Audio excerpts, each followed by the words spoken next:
तो हम बात कर रहे थे राहु के साथ मंगल के गोचर की, यानी मंगल का गोचर 22 फरवरी से मंगल वृषभ राशि में प्रवेश करेंगे और वो राहु के साथ गोचर करने लगेंगे। ये इनका गोचर 14 अप्रैल तक रहेगा राहु के साथ। तो ये जो अंगारक दोष बनेगा ये मिथुन राशि वालों के लिए किस प्रकार के रिजल्ट्स लेकर आएगा, इसके बारे में हम आज बात करने वाले हैं। तो सबसे पहले आपको आपकी जो चंद्र राशि वाली कुंडली है और जो आपका लगन चार्ट है, दोनों में ही ये चेक करना होगा कि राहु और मंगल की प्लेसमेंट कैसी है, साथ ही साथ शुक्र की प्लेसमेंट कैसी है, क्योंकि शुक्र की राशि में ये गोचर हो रहा है। तो यहाँ पर अंगारक दोष बनेगा। अब आपकी राशि या लगन स्थान से ये 12वें भाव में बनेगा, तो इस वजह से आपको क्या क्या कठिनाइयाँ हो सकती हैं, किस प्रकार के रिजल्ट मिल सकते हैं।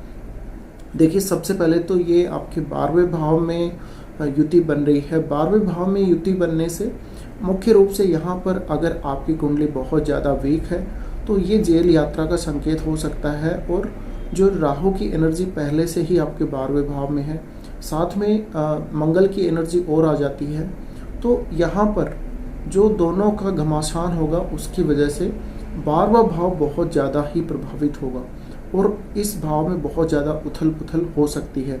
तो इससे रिलेटेड जो रिजल्ट हैं आपको मिलने वाले हैं उनमें भी कुछ ऐसा ही होगा। तो यहाँ पर हम मुख्य रूप से हमारा जो शयन कक्ष है उसका विचार करते हैं, यानी हमारा बेड प्लेजर। तो राहु पहले से ही आपको यहाँ पर ऑब्सेस्ड किए हुए था। मंगल के आने के बाद आपकी जो सेक्सुअल एनर्जी है वो और ज़्यादा तेज़ी से काम करेगी यहाँ पर, और आपको एक जो हम कहते हैं तृप्ति नहीं मिलती, वो ऐसी कंडीशन आपकी बनने वाली है। साथ ही साथ अगर आपको इस समय में कोई विवाद चल रहा है कहीं पर, या कोई अन्य कोई परेशानी चल रही है, कोई कोर्ट केस चल रहा है, तो यहाँ पर जेल जाने जैसी स्थिति हो सकती है, आपको दंड का प्रावधान हो सकता है। इसके अलावा आप सही प्रकार से नींद नहीं ले पाएंगे। रात्रि के समय आपके ये जो युति रहेगी काफ़ी ज़्यादा प्रभाव डालेगी। तो इस समय में आप विदेश यात्रा अगर करना चाहें तो आप टाल सकते हैं, मिथुन राशि और लगन वाले। अगर आप जाते भी हैं विदेश यात्रा पर तो एक्सीडेंट वगैरह का चांस रहेगा।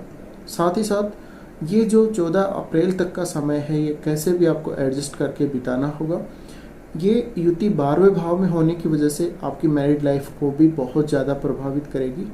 और यहाँ पर मंगल जो कि एक पुरुष के समान है और मंगल बहुत ज़्यादा आक्रामक है, तो हो सकता है कि आपका पार्टनर आपके बीच में किसी और की दस्तक भी दी जाए यहाँ पर, और कोई तीसरा ही व्यक्ति आप दोनों के बीच में आए और वो आपकी पूरी लाइफ को प्रभावित करे। तो ये आपको सब कंट्रोल करना होगा।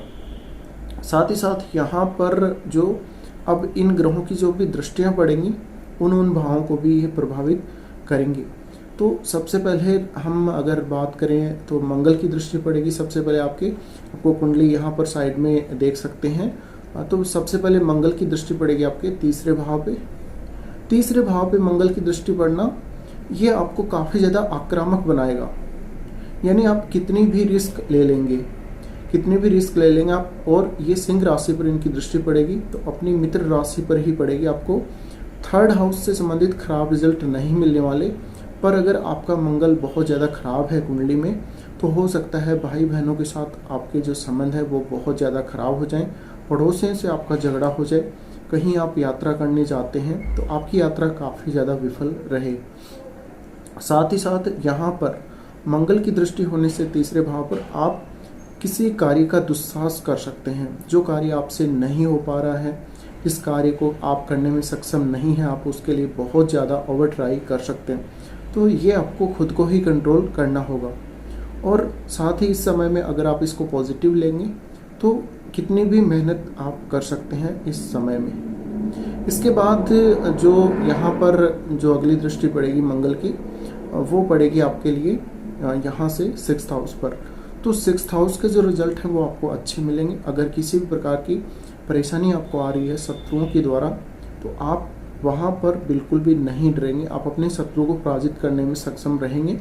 लेकिन कार्य स्थल का जो वातावरण होगा वो आपको बुरी तरह से यहाँ पर प्रभावित करेगा, और हो सकता है आप जिस वर्क प्लेस पर काम करते हो वहाँ की परिस्थितियाँ आपके अनुकूल ना हो, वो आपका साथ नहीं दे रही हो। तो ऐसे वक्त में अगर आप जॉब करते हैं तो जिस जिस स्थान पर, जिस ऑफिस में आप जॉब करने जाते हैं, वहाँ पर अपने जो सहकर्मी हैं, साथ काम करने वाले, उनके साथ आपके संबंध बिगड़ सकते हैं। उनमें से कुछ लोग आपके शत्रु बन सकते हैं, कुछ लोग आपसे प्रतियोगिता कर सकते हैं। तो ये सब आपको ध्यान रखना होगा।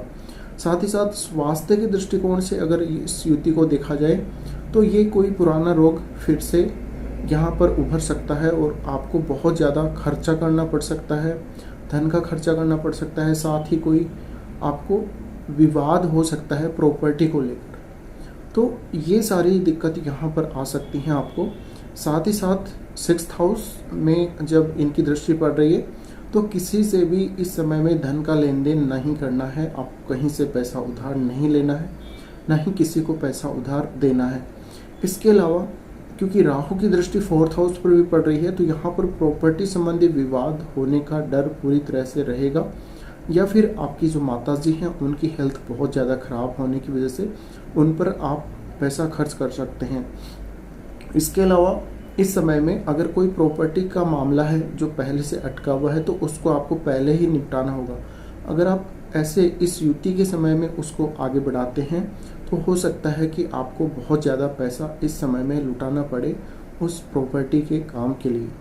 तो ये कुछ इस प्रकार से रिजल्ट रहेंगे। साथ ही जो मंगल की अगली दृष्टि पड़ेगी वो आपके 7th हाउस पर पड़ेगी, तो यहाँ पर ये धनु राशि पर पड़ेगी। धनु राशि पर पड़ने से मैरिड लाइफ पूरी तरह से प्रभावित होने वाली है। कोई नया बिजनेस स्टार्ट करना चाहते हैं उस पर भी पूरा प्रभाव पड़ने वाला है। साथ ही इस समय में बिजनेस में विशेषकर पार्टनरशिप करने से आपको बचना होगा।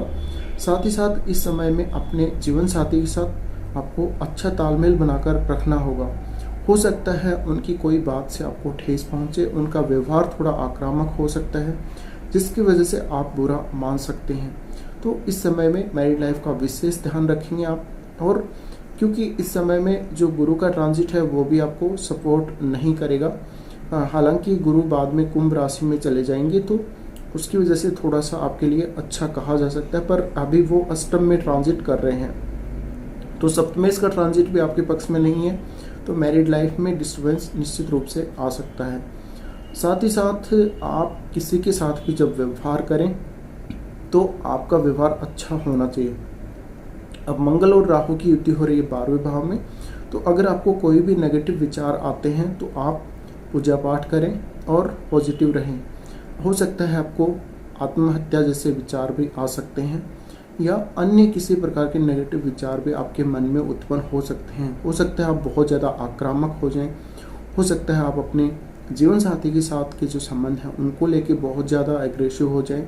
तो ऐसी स्थितियां आपके लिए बन सकती हैं। साथ ही साथ जो यहाँ पर दृष्टि पड़ रही है राहु की दृष्टि, वो आपके लिए पड़ेगी फिर 6th हाउस पर तो पड़ेगी ही, और 6th हाउस पर वो अच्छा प्रभाव देगी, पर अष्टम भाव पर भी पड़ेगी। अष्टम भाव पर पड़ने से आपके जो इन-लॉज हैं उनसे आपको इस समय में किसी प्रकार की परेशानी झेलनी पड़ सकती है। उनके साथ आपके संबंध खराब हो सकते हैं, आपको एक्सीडेंट हो सकता है या कोई अन्य दुर्घटना हो सकती है जिसमें आपको गहरी चोट लग सकती है। तो ये इस युति के इस दोष के रिजल्ट रहने वाले हैं मुख्य रूप से आपके लिए। इसके साथ ही साथ आप इस समय में कहीं भी दूर की यात्रा करें, कोई विदेश यात्रा पर जाना चाहें, उसके लिए समय अच्छा नहीं रहेगा। तो ये जो 14 अप्रैल तक के जो दिन हैं उनको आपको बहुत सोच समझकर, बहुत एडजस्ट करके बिताना होगा। फिलहाल बस इतना ही।